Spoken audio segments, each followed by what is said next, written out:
அந்த விஜய் சிங் வந்து வருதா சென்சார்ல கட் ஆகுதா எப்படி அது ஃபுல்லா வருதா எப்படி? இல்ல சார், நாங்க எதுவுமே தவறா வைக்காததுனால எங்கேயுமே எங்களுக்கு கட்டு சென்சார்ல ஆல் கிளியர். சரி, இந்த இதை பார்த்தா ரொம்ப சந்தோஷப்படுற ஆள் வந்து தாவேக தலைவர் தான். அவர்ல ட்ரேடரை காமிச்சு அவர் ட்ரேடர் காமிக்க மாதிரி ஐடியா இருக்கா? சார், இதை நாங்க ப்ரொமோஷனுக்காக பண்ணாததுனால அந்த முறையில நாங்க நாங்க மனசு திருப்தியோட எனக்கு பிடிச்சதுனாலதான் நான் வச்சேன். அதாவது இதுல இந்த 2026 வேற எந்த மேட்டர்னாலும் வச்சிருக்கலாம். பட் நான் பேசிக்காவே சின்ன வயசுல இருந்து ஒரு மோட்டிவேஷனா அவர் எடுத்துக்கிட்டு நம்ம பண்றது உண்டு. சோ அதனால நம்ம விஜய் ரசிகரையும் ஆமா சார். ஆனா வந்து கூட வந்து அவர் சேர்த்துருக்கீங்க. ஆனா இப்ப ஆளுங்கட்சி வந்து டிஎம்கே தான். இப்ப அவங்களை எதிர்த்து திரையரங்கத்துல வந்து இந்த படத்தை வெளியிடுவாங்கிற எந்த அளவுக்கு நீங்க அதை வந்து ட்ரை பண்றீங்க?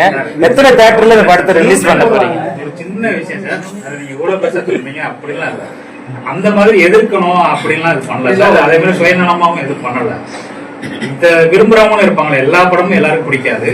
இந்த படம் பிடிச்சவங்களுக்கு இது கண்டிப்பா பிடிக்கும். த்ரில்லர் ஜானர், விஜய் ரசிகர், இவங்க எல்லாம் கண்டிப்பா பிடிக்கும். மேடம், அந்த மாதிரி தான்.